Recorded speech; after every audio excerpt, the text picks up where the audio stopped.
este trabalho não é um trabalho pontual para os seus autores. É um trabalho que se inscreve numa linha de trabalho, de investigação, eu diria, que tem vindo a dar os seus passos e que ainda agora se materializou no Porto num congresso de acolhimento, num 6º Congresso Internacional sobre arquitetura e religião na época contemporânea.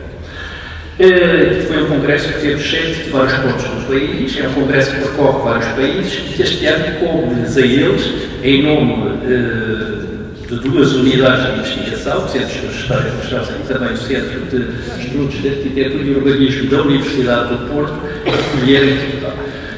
Foi uma iniciativa muito bem sucedida, ao que sei, não tive a possibilidade pessoalmente de participar, mas todos os ecos que nos foram dados foram positivos. E, sobretudo, este trabalho que se quer continuar. Portanto, a alegria é redobrada. Eu já estou a falar demais. As boas-vindas e os agradecimentos hoje, de uma maneira particular, pois a uma pessoa que é incontornável no pensamento do catolicismo contemporâneo e que também nesta área do papel dos dominicanos, porque tem também conhecimento vivido desse empenho na sua história, Frei Bento Domingos, que é da casa.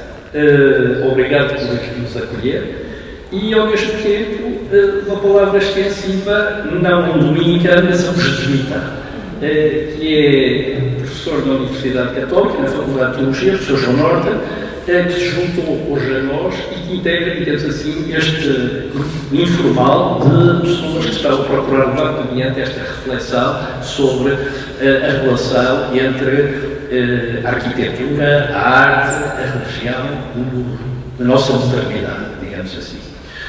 A todos os que estão aqui, a alegria redobrada de rever muitos, encontrar alguns pela primeira vez e, sobretudo, também perceber que a palavra que tínhamos dado no dia em que houve aquele debate, quando se inaugurou a exposição, pode ser cumprida, embora com algum delay, digamos assim. Portanto, 1 ano e 6 meses depois, temos o catálogo da exposição. E o Frei José Nunes, que foi o homem que, na altura, encabeçava o Instituto e que integrou também a comissão de promoção desta iniciativa, sempre se empenhou, empurrando-nos às vezes, mas com esta delay, entendo que foi possível chegar hoje aqui. Temos um livro que eu creio que faz jus, não apenas à exposição, mas a esta história que é dos dominicanos em Portugal, na renovação da arte religiosa, para os mais antigos e para os mais novos, eu digo, teve uma tradução institucional em Portugal, que foi o MARRA, Movimento de Renovação da Arte Religiosa. E é com alegria também que temos aqui entre nós pessoas que participaram ainda ou que são próximas de alguns dos arquitetos, a Sra. Maria de Jesus, que vem aqui para também significar essa presença, esse reconhecimento, desse legado do movimento em que o seu próprio marido participou. Portanto, muito obrigado pela sua presença. A todos e a cada um, desde já, obrigado pela presença. As instituições, elas vêm aqui referenciadas de uma maneira particular, cumpre agradecer a disponibilidade na difusão material na altura aqui da Junta de Freguesia local. Todas aquelas instituições que nos disponibilizaram as peças, e algumas dessas peças são hoje peças de museu, diríamos, ou daqui, únicas, que estão também, que estiveram na exposição e que foram fotografadas e que incluem aqui o catálogo, nomeadamente o Arquivo Geral Histórico da Câmara Municipal do Porto, o Arquivo do Mosteiro da Batalha, o próprio Arquivo da Província Portuguesa da Ordem dos Pregadores, o Centro de Estudos de Arquitetura e Urbanismo de Albuque, o ISCTE e o seu arquivo, a Fraternidade Leigas de São Domingos, a Fundação Arquitetos José Marques da Silva, a Fundação Manuel Leão Casa da Imagem, a Gear Foundation, que permitiu a reprodução de uma obra muito significativa que encontram aqui neste catálogo, a Junta de Freguesia já referi, o Museu Nacional do Teatro e da Dança, a paróquia de Castelã, na Diocese de Porto, a paróquia de Olival, na Diocese de Leiria Fátima,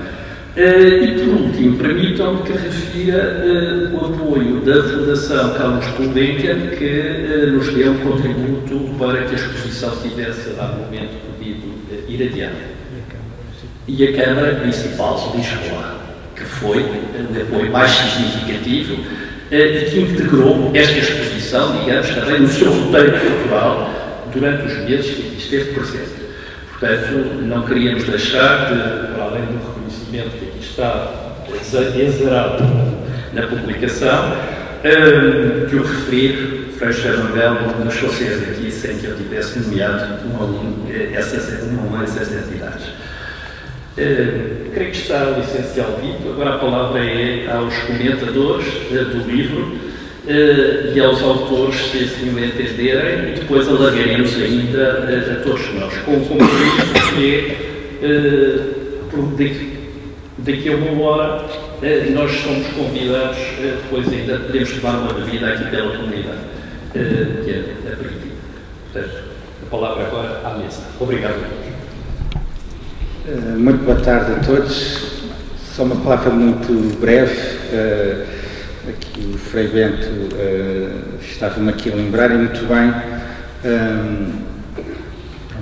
Agradeço a todos a presença, agradeço também, portanto, recupero todos os agradecimentos feitos, então os meus também, em particular ao Instituto de Tomás de Aquino, ao Centro da História Religiosa, por terem acreditado neste projeto, né, e foi graças a essa confiança que tudo se desenvolveu, às vezes mais depressa, às vezes mais devagar, mas que chegamos a este dia. Mas lembrar também duas pessoas que nos acompanharam de perto, duas pessoas que são de alguma forma até centrais neste livro, porque duas das obras deles são centrais no livro. Estou a falar precisamente do arquiteto Luís Cunha e do arquiteto Diogo Lino Pimentel. Há coisa de 1 ano e 6 meses, né, quando tivemos aqui as conferências, eles ainda puderam visitar a exposição, pudemos ouvi-los e trocar impressões sobre estes trabalhos, sobre todos os trabalhos, e portanto queria trazê-los aqui à sua presença, porque eles, se estivessem entre nós, certamente estariam aqui hoje. E devem estar. E devem estar. Isso passa a palavra, foi bem.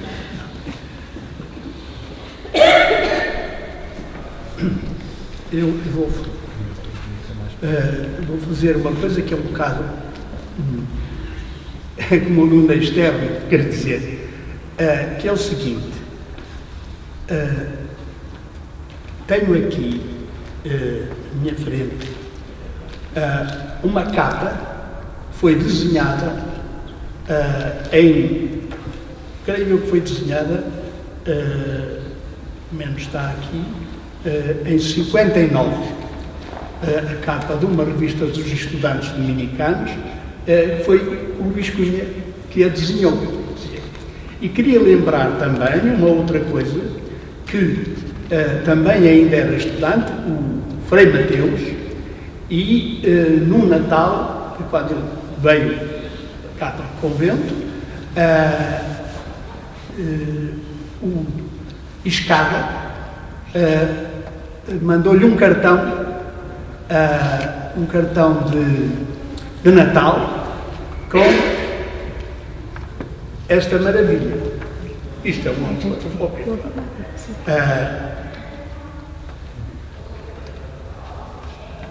Nem Nossa Senhora nem o miúdo vê.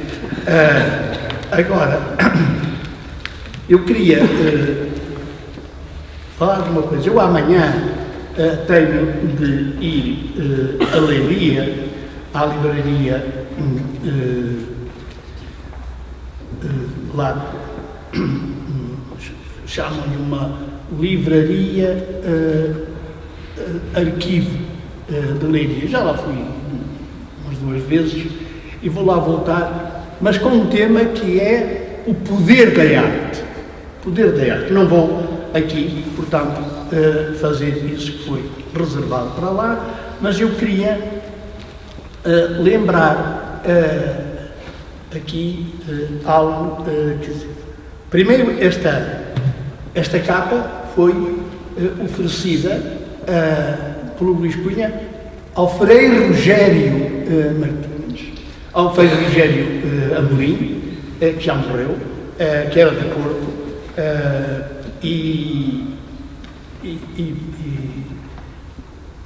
e que ele realmente fez esta coisa, que é muito bonita. Depois, outra coisa. Eu não conheci o padre Couturier. Não conheci. Ele morreu em 54 e eu só fui a Paris em 59. Mas e é uma coisa que me emocionou muito, foi que está aqui um senhor chamado o padre Regamé. Sabem que quando ele publicou um livro muito famoso, La Sacrée le XXe siècle, o padre Duployer escreveu um artigo: Faut-il brûler le père Regamé? É preciso queimar, fritar o padre Regamé. Porquê? Porque eles os dois trabalharam sempre em sintonia, mesmo nos seus desacordos. Trabalharam sempre, sobretudo na construção de uma coisa que foi fundamental, a revista La Sacrée. Eu recordo-me, quando cheguei aqui ao noviciado, em 53, já o padre Paul Denis de nos mostrar uma secção que havia na revista Campo contra Campo, em que a gente tinha aquela arte de Saint-Sulpice de um lado e do outro os artistas contemporâneos, artistas do século XX de arte sacra. E eu depois, com o padre Regamé, fui visitá-lo, até por causa dessas recordações todas, e quando fui visitar, ia por esses motivos, lutei por outros, e ele levou-me a visitar Paris, aí durante, ele que era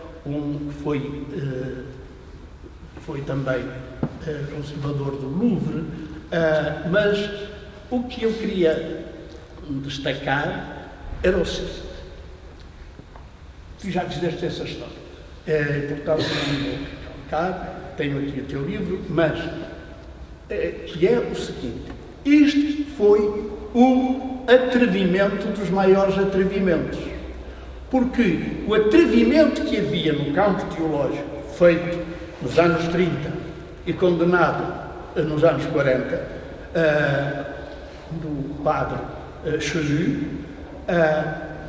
existia também um movimento que envolvia depois a gente da arte sacra.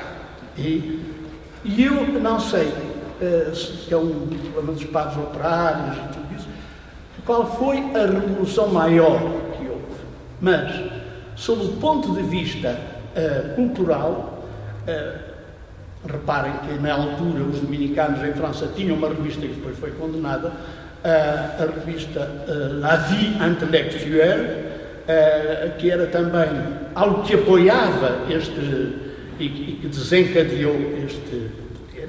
Mas havia também no campo literário, era a primeira vez que aparecia em França, uma tese importante do padre Duployer sobre Péguy, a teologia, como teólogo. Ora, havia todo um movimento muito envolvente que fazia com que a questão da arte sacra não era um movimento isolado, quer dizer, tanto sob o ponto de vista dos pintores, dos que trabalhavam o vidro, dos que trabalhavam as cores, dos que trabalhavam os espaços, Toda essa gente, é necessário ver, eu recordo-me a primeira vez que ia para Roma e parei com outro padre português, e recordo-me disto porque ficou sempre um bocado. Nós fomos os dois dormir ao convento do Dominicano de Marselha e deram-nos alcachofras ao jantar, e eu recordo-me que eu disse: olha tu aí para o lado, que eu olho para este lado a ver como é que isto se come. Mas nesse dia nós fomos visitar, tínhamos ido visitar La Cité Radieuse, lá de Marselha, que era uma coisa assim, muito operária, mas de Corbusier. E eu recordo-me disso. Mas depois, e aqui vem, é que foi necessário uma conivência entre teólogos, entre artistas, e com o faro que tinha o padre Couturier e com o conhecimento que tinha muito mais vasto o padre Regamé, que foi possível estabelecer pontes e fazer um acontecimento que já foi aqui estudado, fazer pontes com as expressões contemporâneas, na altura, agora dizemos modernas, da arte, das artes, das muitas artes. E isto, para mim, é algo que é significativo. Foi significativo de movimentos que eram sempre muito sufocados na Igreja, mas que conseguiram, no meio disso tudo, eu acho que é um milagre mesmo da fé, foi algo que eles conseguiram. E eu digo da fé por causa do seguinte: há uma coisa num livro que é muito bonito, que foi de um colóquio Alain Couturier, Un combat pour l'art sacré, feito por meu amigo Antoine Lyon, é que dirigiu este colóquio, e ele, aqui num determinado momento, o padre Couturier, eu acho que isto é muito interessante, o padre Couturier disse: olha, por causa da capela de São Domingos, e que foi, eu até tinha preparado outro dia, mas depois achei que as pessoas iam achar isso esquisito, que era o pintor Frade Freira. Porque era essa capela resultava de que o Matisse tinha uma amiga enfermeira que o tratou, ela depois também se transformou em modelo dele, e depois acontece que ela se fez freira, isto vivia ali perto de onde tinha uma casa, o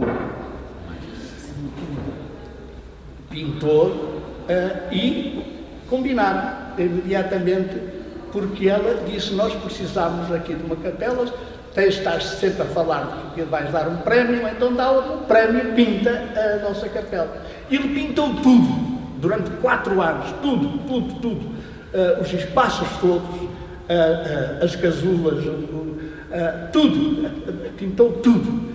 E ele dizia: muitas vezes senti-me que não chegava ao fim e tinha de rezar.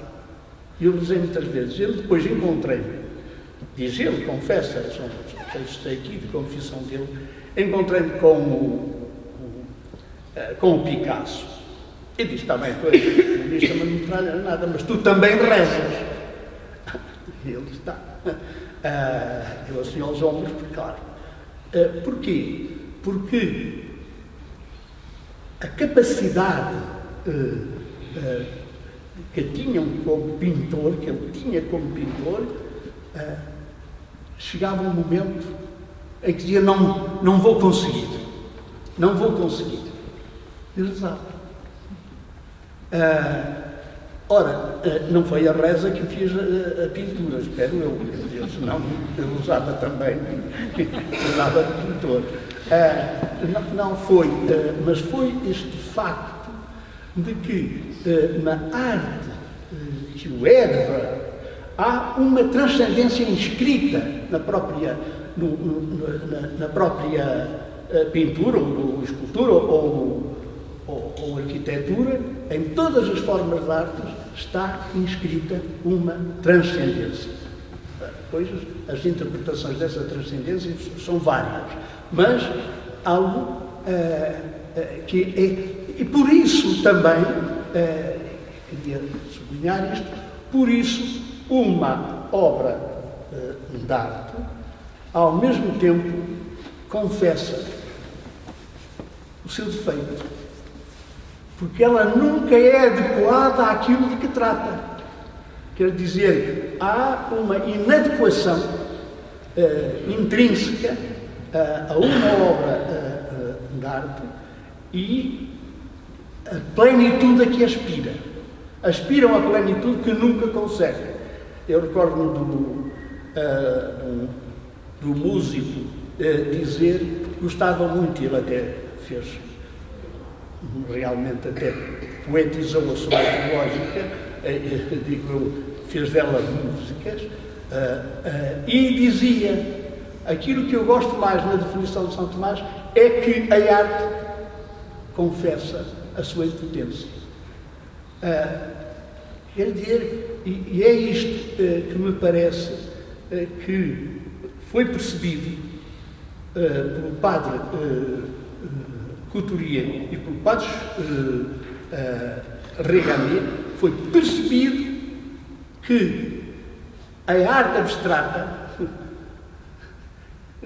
fazia o que toda a arte é abstrata. Quer dizer, porquê?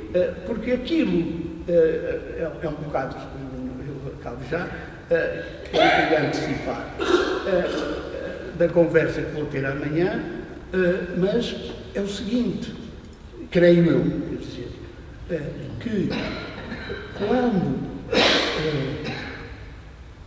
as pessoas,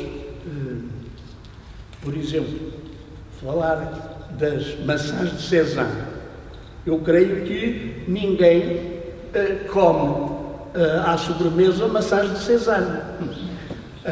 Mas o que havia nos equívocos de muitas arte representativa é que ela não é representativa, é que ela não é a cópia do real, ela não é um duplo, senão a gente ia ao mercado.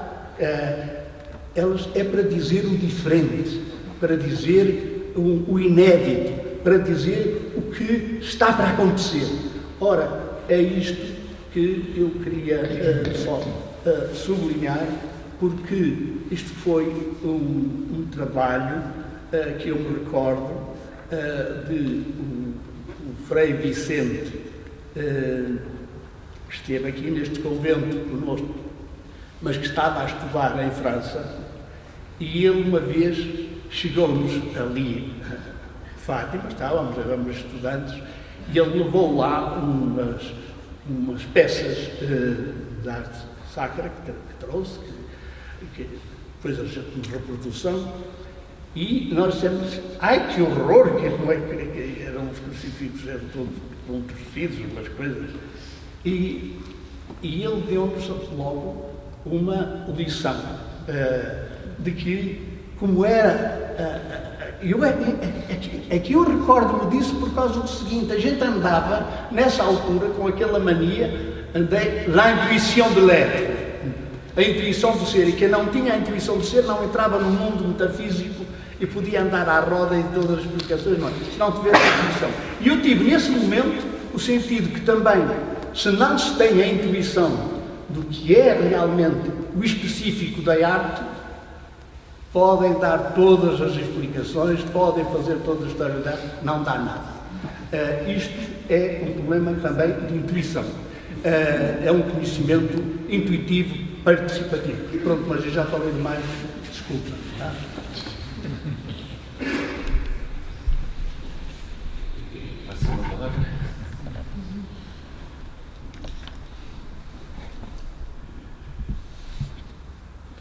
boa tarde a todos e a todas.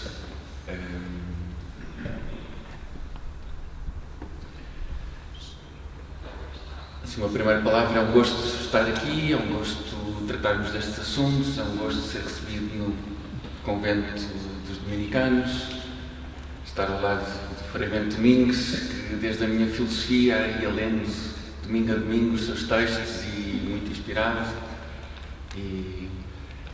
E acabei no final da teologia por fazer uma tese de doutoramento onde metade trata deste tema dos dominicanos franceses, esta aventura da arte sacra entre polémicas e a transformação dos tempos e portanto liguei muito. Talvez nós temos um colega que é o mais beneditino dos jesuítas e talvez eu seja os mais dominicano dos jesuítas, pelo menos de coração.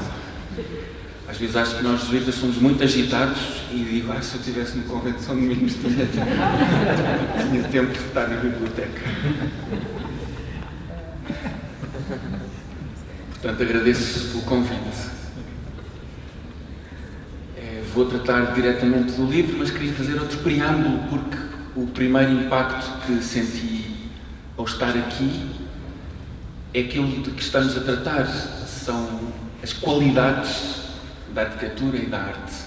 E, portanto, ao estar aqui, eu penso que, tal como eu, vocês estão a experimentar.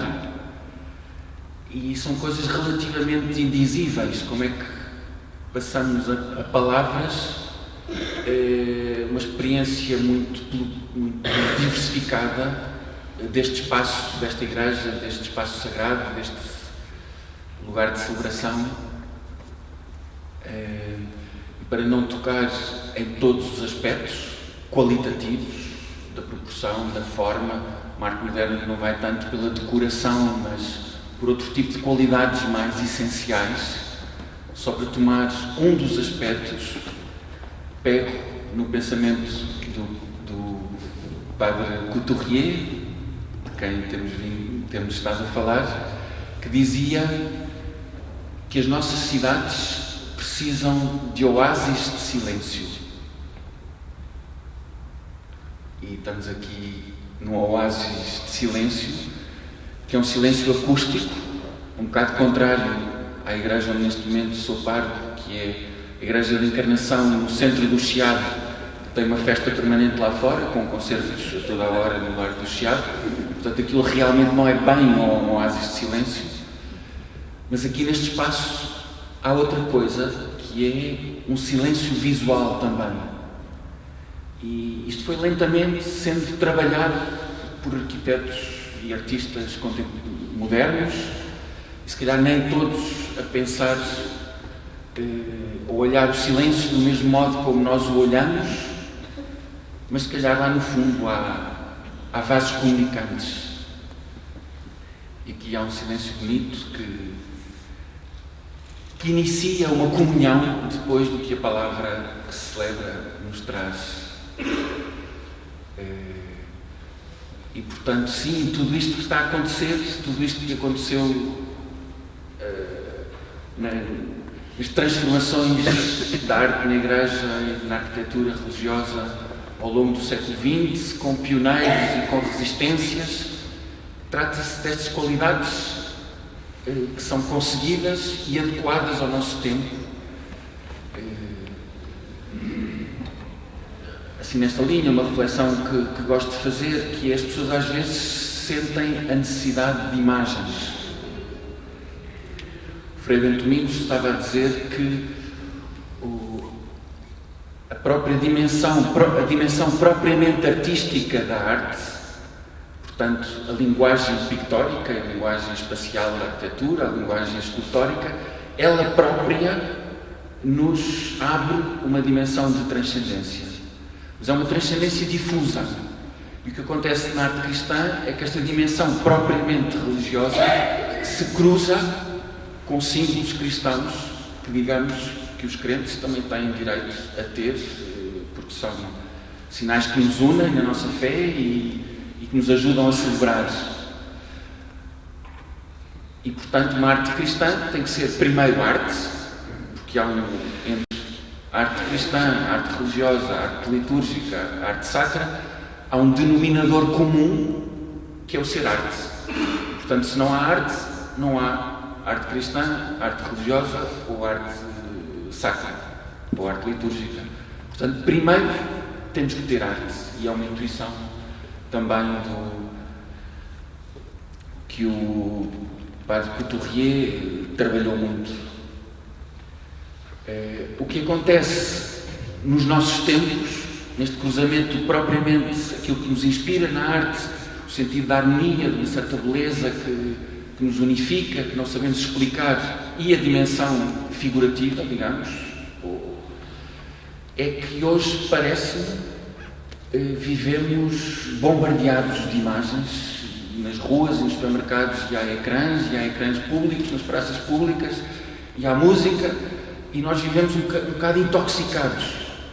E então, se noutros tempos chegávamos às igrejas e ficávamos deslumbrados com a beleza da pintura, se calhar hoje em dia precisamos dos tais oásis de silêncio, onde são depois necessárias referências explicitamente cristãs. Acho que sim. O equilíbrio nesta igreja, que é bastante decorada, temos a porta do sacrário, que neste momento está aberta, mas há ali uma concentração de uma imagem teológica explícita, sem dizer que o resto deste ambiente não seja também uma atmosfera apofática, digamos, que contrabalança o símbolo cristão e o conjunto da experiência estética apofática, quer dizer, que nos dá acesso a um mistério que temos que nós percorrer e que não se traduz imediatamente em palavras. E pronto, assim, a propósito do lugar onde estamos, agora vou ser mais objetivo, dizendo que, pronto, com a vida rápida em que vivemos, a minha casa tem mudanças, não tenho acesso aos meus livros, centrando neste livro ontem à noite e hoje à tarde, e de primeira impressão foi de um grande agrado. E quando falamos de arte, falamos também na arte gráfica e na publicação de um livro, e não por um snobismo de que o livro tem que ter a forma quadrada, que tem, que às vezes nem reparamos, mas nestas linguagens subliminares, mas faz parte da beleza deste livro. Esta forma quadrada faz parte da beleza deste livro. Uma fotografia sóbria, porque é preto e branco, e se calhar porque não a cores, é uma fotografia da época, mas o preto e branco concentra-nos na intenção do fotógrafo e nas qualidades essenciais da fotografia, e portanto, antes de mais nada, antes de ser um snobismo, parece-me, um livro bem produzido é um sinal visível e eficaz, portanto sacramental quase, do espírito com que é feito, que é uma delicadeza, um cuidado, um amor posto também nos livros. E porque o amor tem que ser posto em tudo o que fazemos, e se fazemos um livro tem que ser assim. E isto não é o mais frequente em igreja, e eu tive muitos anos de luta contra o apostolado de oração, o editorial dos jesuítas, que felizmente foi renovado e está noutra época de vida, mas tanto tempo que disse: oh, meus amigos, cataratas idílicas, cascatas e meninos a dar beijinhos em imagens, enfim, temos que ultrapassar essa fase. Não sei se tem o livro na mão, há aí uma belíssima imagem de arquitetura na página 103.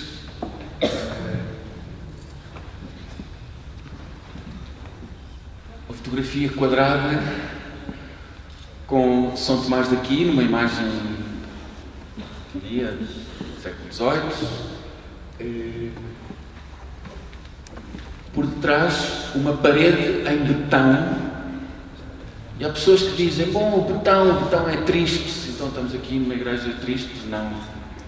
E há aqui uma proporção, uma elegância, e portanto são estas coisas muito subtis que os modernos estudaram, a gramática das formas, a linha, ponto, espaço, plano, nesta gramática das formas, quer dizer, por um lado, uma dimensão um bocado racional, de vontade de inteligência e de entendimento das formas, por outro lado, uma razão que não está ao serviço de um racionalismo tecnocrático, que é se calhar o defeito da modernidade, mas no próprio movimento da modernidade, este momento da razão estudou também os elementos de uma gramática pictórica que serviam não para fazer coisas cinzentas e tecnocráticas, mas para lhes introduzir ou revelar uma poética própria que eles também têm.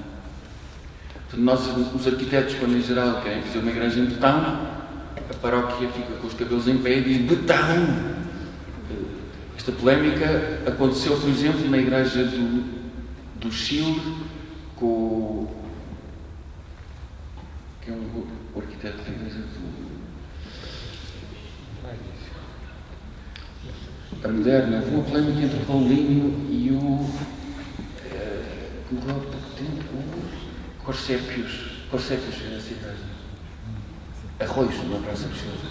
A igreja de Arroios, do arquiteto Corsépios, vai fazer uma igreja em betão. Mas é uma linguagem de um material contemporâneo que também tem as suas capacidades poéticas e nós e os artistas vão descobri-las. Enfim, desculpem estes preâmbulos. Estou a apreciar o livro. Gosto também dos livros com uma boa margem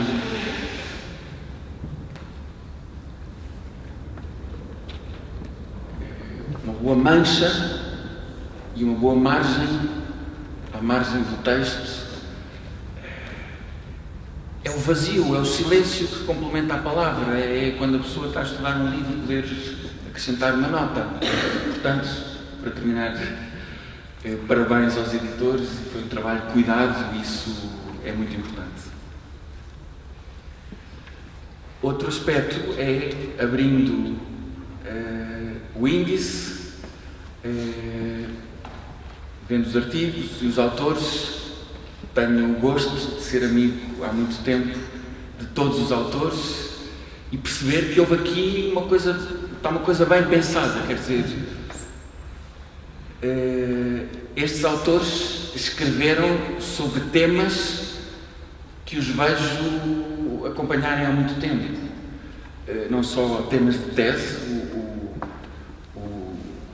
O Paulo Miranda tem trabalhado há muito tempo sobre a obra do arquiteto Luís Cunha, portanto está profundamente metido no trabalho do arquiteto e, portanto, tem um olhar sobre a igreja do convento de Fátima. Talvez para mim a obra mais conseguida do arquiteto Luís Cunha, é muito bonita e as fotografias que estão aqui são muito bonitas e as influências que vêm do Corbusier são muito bem aplicadas. Às vezes é problemático copiar outros arquitetos, também se calhar não conseguimos fazer o trabalho, mas uma boa inspiração de um bom arquiteto dá uma bela igreja como esta, com um espaço litúrgico bem trabalhado, enfim. O João Alves da Cunha, que fez o capítulo, digamos, da igreja da Aldeia Nova em Orém, do arquiteto Diogo Lino Pimentel, e pronto, é conhecer a fundo a pessoa, a obra. Tive a sorte de fazer viagens juntos, fomos todos a um congresso em Bose a tratar destas coisas, o João Luís também, o convívio que há aqui por trás, quer dizer, essas coisas trabalham-se com densidade.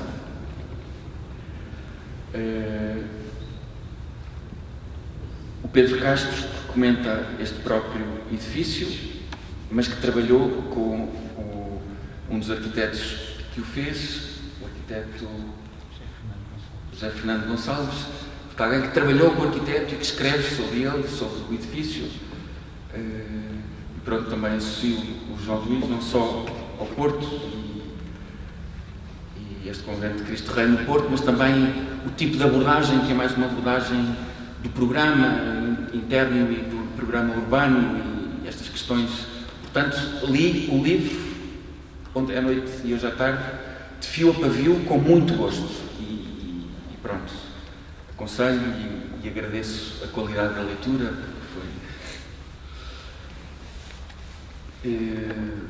Se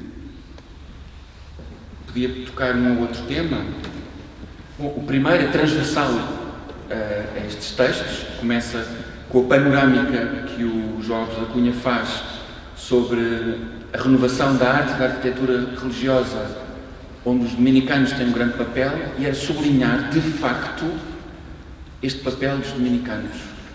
É um campo de fronteira. É um campo de fronteira que nós, jesuítas, não sei se entramos. A nossa glória em arquitetura e cá em Portugal é talvez a Igreja de Fátima do Porto, que é assim um primeiro modernismo, e depois coroado com a obra de uma igreja do Colégio do Instituto Nuno Álvares, do arquiteto Fernando Távora, que é talvez a obra da arquitetura religiosa moderna dos jesuítas mais conseguida, mas vejo isto como pontual quase na nossa cultura. Ao contrário, a cultura dominicana assumiu esta vertente, assumiu esta veia, e desde os pioneiros, os padres Couturier e Regamé, os padres que tomaram a continuidade da revista Art Sacré, criaram uma cultura de diálogo com o tempo presente, através das artes, da arquitetura, o diálogo com a modernidade.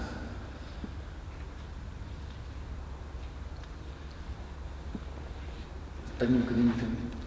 Tenho. Só mais enfim, o ponto seguinte que tinha foi um ponto que trabalhei na minha tese, então trabalhei a crise moderna da arte sacra. Tem uma parte mais teórica, teologia da cultura, teologia da arte, que neste momento não podemos entrar por aí, e tem uma parte mais histórica, em que vou focar exatamente uma querela, um debate, uma discussão quase violenta, quando os dominicanos em França decidiram chamar os chamados artistas independentes e não os artistas formados em escolas de arte sacra, em fraternidades de artistas cristãos, formatados, digamos, com esta palavra negativa, para pintar igrejas, e que eles acabaram por perceber que tinham caído num certo academismo e num certo formalismo, quando estes dominicanos viviam no convento de Paris e, portanto, conviviam com o ambiente da primeira escola de Paris, onde, atentos à vida cultural do seu tempo e às exposições, viam Matisse, Picasso, Bonnard, Rouault, Chagall, e, portanto, sentiam este contraste e esta divisão. E fizeram esta aposta arrojada, que, como se diz também na introdução, o diálogo com o modernismo é sempre problemático, à sombra dos modernismos da teologia do passado, os racionalismos excessivos, e, portanto, o modernismo é perigoso. E foi um campo de fronteira e com muitas lutas, e por isso é que o livro que o Frei Bento traz se chama Marie-Alain Couturier, um combate pela arte sacra, porque foi realmente um combate de argumentos e de, mais que isso,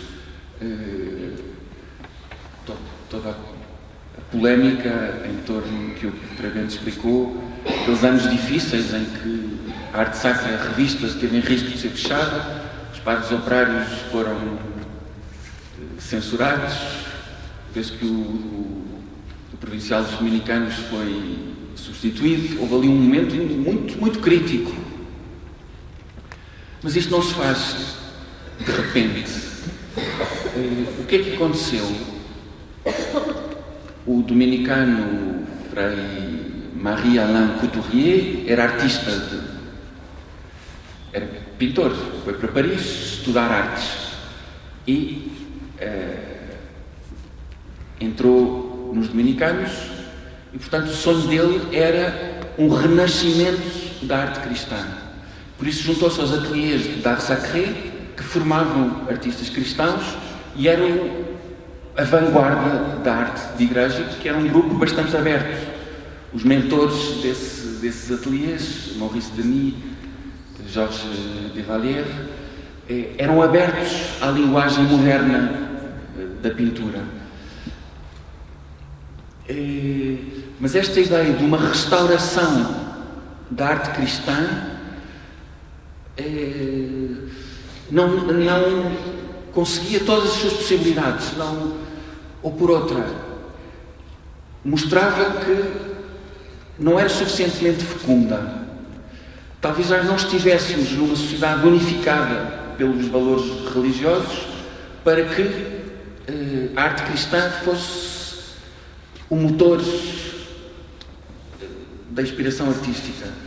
Estavam rodeados de artistas ditos independentes, com uma grande criatividade, onde eles viam, e descrevem isto desta maneira, uma série de dons do Espírito Santo que se expressavam através dos artistas independentes, a alegria, a criatividade, a liberdade, e eles diziam, mas é isto que precisamos. A arte cristã precisa de se comunicar também através destes dons, porque são dons destes artistas, mas são, antes disso, dons do Espírito Santo. E há aqui um terreno, um limiar, uma fronteira de contaminações. Houve a guerra, que foi um tempo de pausa, de reflexão, a Segunda Guerra Mundial. O Couturier ficou preso em Nova Iorque, porque tinha ido pregar uma quaresma à comunidade francesa de Nova Iorque, e acabou por ser um tempo muito fecundo de contacto com artistas e com intelectuais em Nova Iorque. Até artistas europeus se iam mostrar pela primeira vez nos Estados Unidos, porque as condições na Europa em guerra não eram favoráveis, e então teve contacto imediato, diálogo, visita de exposições, debates, artigos, que foram amadurecendo a possibilidade não apenas do renascimento da arte cristã, que ainda olha um bocadinho para o passado, embora desejando uma linguagem contemporânea, mas do discernimento de uma espiritualidade da arte em si mesma. A arte procura uma certa autonomia da sua linguagem própria, etc. Enfim, no mito e no passado, a arte e a religião tiveram muito juntas nas suas origens simbólicas primordiais. A especialização da modernidade leva a uma certa separação negativa, mas de algum modo a autonomia da arte é um aspecto positivo. Desde que não seja uma autonomia autossuficiente, mas uma autonomia que, na sua busca desta essência da arte, encontre os valores espirituais, dos quais a Igreja também precisa e geram um diálogo fecundo. E, portanto, este aspecto foi muito interessante na evolução do padre Couturier. E há um outro aspecto mais sociológico e cultural. Eu, estando em Nova Iorque, foi ao Canadá, a Montreal, o Quebec, o Canadá francófono, e constatou uma coisa que tomou nota nos seus diários realmente interessante, que é: o Canadá era uma sociedade saturada de cristianismo, se é que se pode dizer isto, acho que não se pode dizer isto, vou dizer de outra maneira. Montreal era uma sociedade saturada de clericalismo, quer dizer, a fé não era o fermento na massa, mas andávamos a comer ao pequeno almoço fermento com manteiga, não é? Era ali o fermento para empuxar e saturar toda a gente, porque as escolas eram cristãs, tudo era cristão, e não havia margem nem brecha de uma certa liberdade de soprar um sopro novo do tempo presente. Mas o cristianismo é isso mesmo, mas aquele contexto cultural oprimia isto. E então ele faz o seguinte raciocínio, que é: uma sociedade excessivamente clerical dá origem a uma espécie de uns anticorpos, portanto, a uma comunidade de artistas excessivamente secularizada e, como retorno, uma arte-igreja excessivamente empobrecida. E, portanto, há aqui um ciclo sociológico-cultural e Torrier começa a dizer: mas de onde é que vêm as fontes da arte viva, que é isso que a Igreja precisa? Das tradições, dos artesãos, da pureza das crianças que ainda não estão formatadas, e dos artistas, na sua obediência a uma necessidade interior de se exprimir. E isto é uma voz do Espírito Santo. Quando a Igreja consegue realmente respeitar e escutar os artistas, porque obedecem a uma voz interior, a uma necessidade interna, é o espírito do tempo que os empurra, e a Igreja tem que ler esses sinais dos tempos. Portanto, quando falamos em diálogo, é este diálogo. E não é nós e os outros. O professor Paulo Fontes diz bem na introdução de que, cá em Portugal, tentamos um diálogo com a arte e a arquitetura modernista, mas são próprios movimentos de Igreja e personalidades do mundo católico, talvez do católico mais liberal, que eles próprios já contribuíram a criar essa modernidade, essa linguagem contemporânea, com a qual querem dialogar. Portanto, não é um dialogar com os outros, é um dialogar consigo próprio, nas suas próprias produções entram em diálogo com gente, às vezes, à margem da Igreja, mas que com este tipo de linguagem reconhece afinidades e ganha simpatias. Um argumento teológico importante do Couturier e do Padre Regamé era este das afinidades e analogias entre o mundo da arte, quando ela se mostra na sua autenticidade, porque também há muita ambiguidade no mundo da arte, não é? É preciso discernimento, não é agora abrir as portas a tudo e a todos, mas uma analogia entre as verdadeiras qualidades artísticas e também as aspirações interiores de uma fé que se quer exprimir no tempo presente. De tal maneira que no final deste livro importante, Arte Sacra no século XX, com um ponto de interrogação, portanto é quase uma interrogação séptica do Padre Regamé: será que é possível hoje uma arte sacra como no passado? A circunstância é que o passado era uma sociedade unificada e a arte sacra era uma espécie de lugar de comunhão de pessoas que partilhavam um sentido comum. E hoje deslocamos no tempo para outra situação cultural e temos uma sociedade não só secularizada, que tem as suas vantagens, não estou a falar de secularismo, mas de secularização da sociedade, mas também plural. E esta pluralidade gera dificuldades. Então esta interrogação do Padre Regamé, será possível uma arte sacra no século XX? Ele acaba por responder e dizer assim, que não há uma resposta universal a esta pergunta, mas tem que ser a qualidade espiritual, a qualidade comunitária, a vivência própria de cada pequena comunidade cristã que se exprime na sua abertura às fronteiras da Igreja, às pessoas inquietas, e consegue um diálogo que, em conjunto, Igreja e cultura, culto e cultura, conseguem pequenos objetos, pequenas obras, que então ganham a qualidade de ser realmente sacramentos da vida dessa comunidade e válidos no diálogo contemporâneo, plural, não fragmentado, mas procurando uma interculturalidade onde a fé possa ter uma presença. Vou acabar só a dizer que tudo isto é importantíssimo no tempo presente, porque nos falta, tirando honradas exceções, reflexão sobre estas questões. O Merrar apagou-se um bocado nos anos 60, depois até ao concílio, e falta-nos reflexão, não só na Igreja, mas na sociedade também. Na sociedade também a qualidade da arquitetura às grandes estrelas.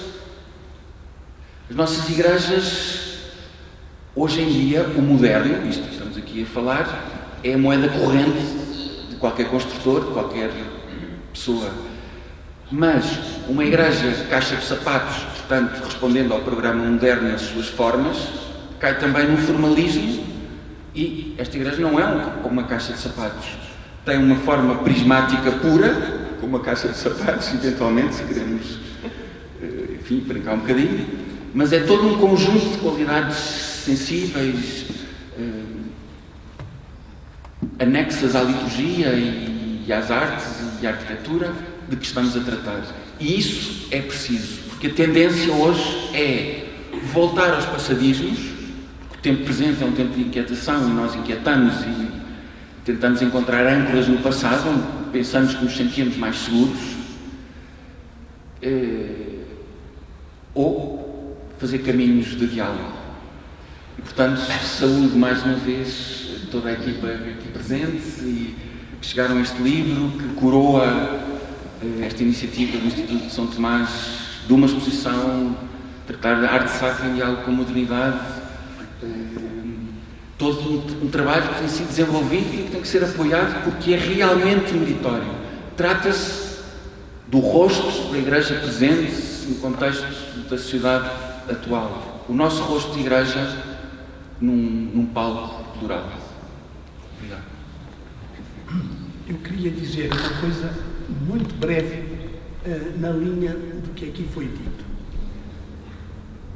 O Parque Couturier tinha escolhas a fazer, porque havia artistas muito cristãos, mas medíocres como artistas. E ele disse: prefiro um que não se confessa mesmo cristão, mas que é um grande artista, e por isso, no empreendimento que nós estamos envolvidos, disse ele ao padre Regamier, é preciso apostar no gênio, dizia ele, é preciso apostar no gênio, porque eu creio que aquilo que realmente nos tenta sempre é os da nossa família, os que pensam como nós, o que está... E depois, se tiver um mundo assim, cristão, espiritual e tudo isso, já pensamos que está ele é muito cristão, ele vem muito à nossa igreja, ele vem muito a isto. Isso não é a recomendação. A recomendação é a qualidade verdadeiramente artística. Porquê? Porque há há bocado, há uma realização que seja verdadeiramente de um grande artista, ele destapa o mundo. E nesse aspecto, ele é também um confessor da transcendência. Depois, os nomes que se dá às coisas é o que se pode arranjar, mas se vocês virem o hino de São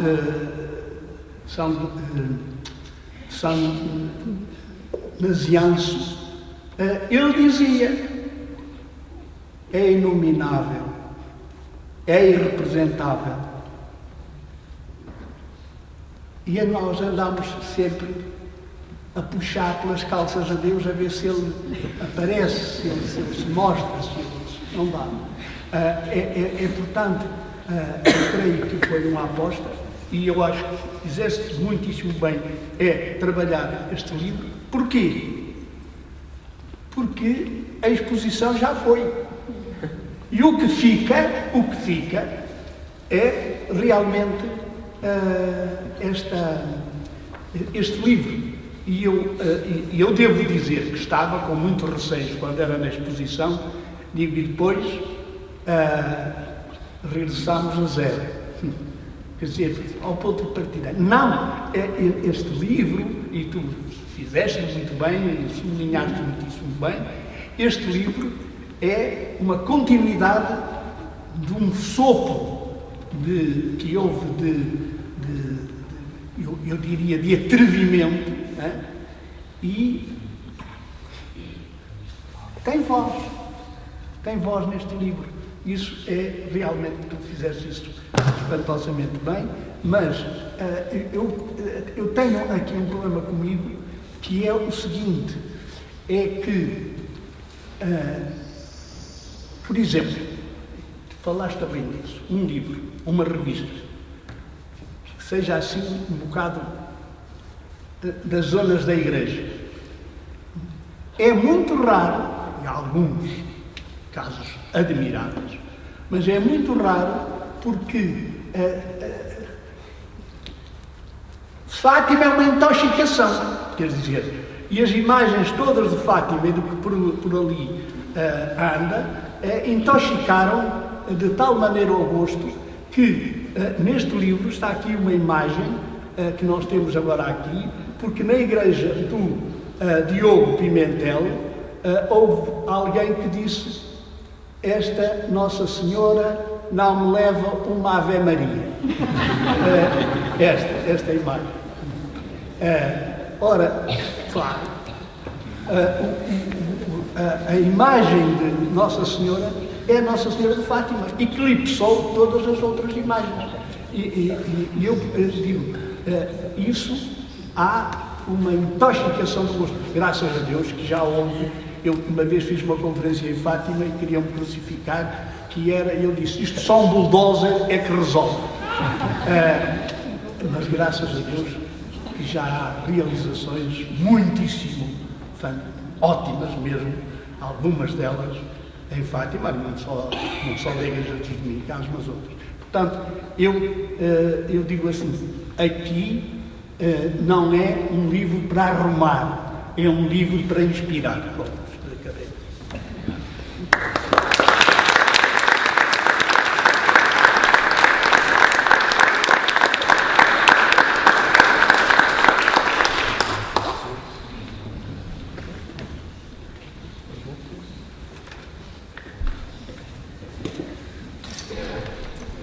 Podemos ter alguns minutos com uma pergunta que depois os apresentadores podem responder.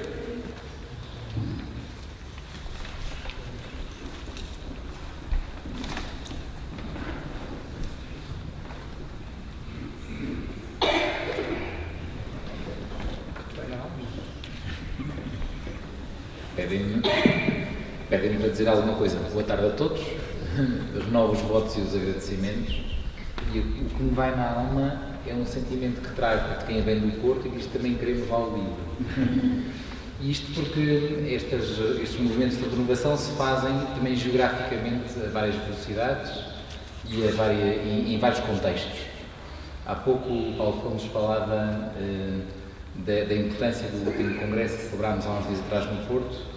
E mesmo estando no Porto, num lugar de renovação, também foi preciso irmos a Braga para ver as coisas mais recentes da arte religiosa moderna que podemos contemplar. Estou-me a lembrar, em particular, do espanto que provocou a obra da Imaculada Conceição ou da Arte da Vida, que são obras também muito caras à arquitetura portuguesa. E, portanto, deixar esta ideia de que tudo isto se processa num território alargado e é preciso que esta renovação seja constante, seja com os dominicanos, seja com os jesuítas, sejam nas nossas próprias paróquias, também que aqui com o Frei José, que também sabe o que é que isso é, que isto seja um movimento contínuo, de norte a sul, e com isto possamos ter contribuído certamente a alguma coisa, esperamos, nem que seja para despertar a consciência por aquilo também que é o património moderno, que já é uma herança hoje. Acho que é isto. Então alguém tem desejo de fazer alguma pergunta? Algum comentário, naturalmente?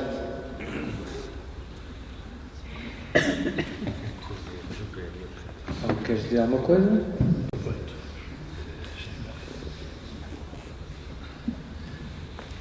Agora vai adiantada. Eu só queria, de alguma maneira, acolher o repto do arquiteto João Luís Marques. Eu acho que temos condições e temos a exigência de fazer alguma coisa fora daqui de Lisboa, nomeadamente do Porto, creio que haverá oportunidades e espaço com o tempo, a partir do livro, a partir, se calhar, de uma parte da exposição, o que seja. Para sublinhar aquilo que dizia no início, eu creio que este trabalho tem que ser prolongado. Aliás, ele é, como dizia, era dito na apresentação do professor João Norton, os autores vêm há muito trabalhando neste campo. O grande desafio hoje parece, e daí também a alegria de estar aqui nesta comunidade, neste convento de São Domingos, é encontrarmos instituições, e eu sublinho a palavra instituições, que se assumam como responsáveis e parceiras neste diálogo. As universidades, e aqui posso falar por uma pequenina parte da Universidade Católica, que está centrada na Faculdade de Teologia, aproveito para agradecer e saudar a presença entre nós também da diretora da Faculdade de Teologia, mas que tem também um centro de artes no Porto, tem o Instituto de Estudos da Religião, está também aqui o seu diretor, que procura alargar este espaço de reflexão. A Universidade do Porto, a Faculdade de Arquitetura, a Faculdade de Arquitetura, o curso de Arquitetura aqui no ISCTE, eu penso que as universidades estão disponíveis e procuram dar passos. Precisamos hoje de encontrar, parece-me a mim, do ponto de vista das instituições da sociedade civil e das igrejas, eu aqui falo no plural, essa interlocução. E perceber que há uma responsabilidade de não ceder à tentação do passadismo, nem à tentação do modernaço. São as duas grandes tentações que creio que o diálogo com a modernidade, antes de declamarmos e de entoarmos em coro o fim da modernidade, eu sou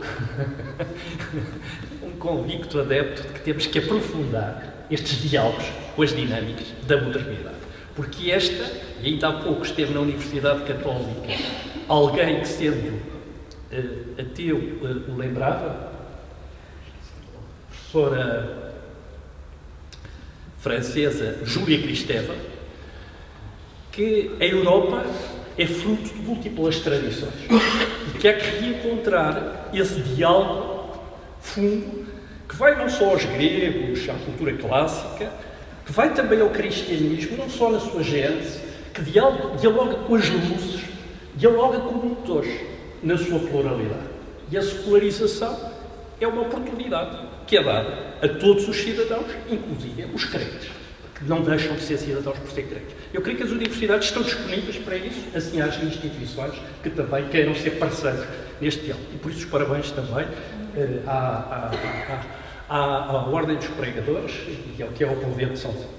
Eu queria dizer uma coisa, é que houve na primeira ideia do convento, que se ofereceu até para fazer gratuitamente, foi o Souto Moura. Hoje é inaugurada a grande exposição da obra dele em Matosinhos. Depois não foi possível, por várias razões, mas eu quero aqui lembrar que Souto Moura, eu não sei se é a fé pequenina que fez uma igreja pequenina, que ele fez lá em Veneza, porque o Torga diz que nunca percebeu dos espanhóis de fazerem igrejas tão grandes se era para albergar a muita fé que tinham ou faziam as igrejas grandes a ver se tinham fé. Eu queria aqui também saudar esta inauguração lá, esta exposição que vão fazer lá em Matosinhos, começa hoje. Penso então que podemos dar por terminada esta sessão de apresentação do nosso catálogo, da exposição, e agora convido a todos a passar pelo hall do convento para um vinho do Porto, um Porto de Honra, Madeira de Honra, porque também tem vinho de Madeira, não fosse ser madeirense. É um pequeno convívio, naturalmente. E mais uma vez, muito obrigado a todos pela presença e pela ajuda ao longo destes anos.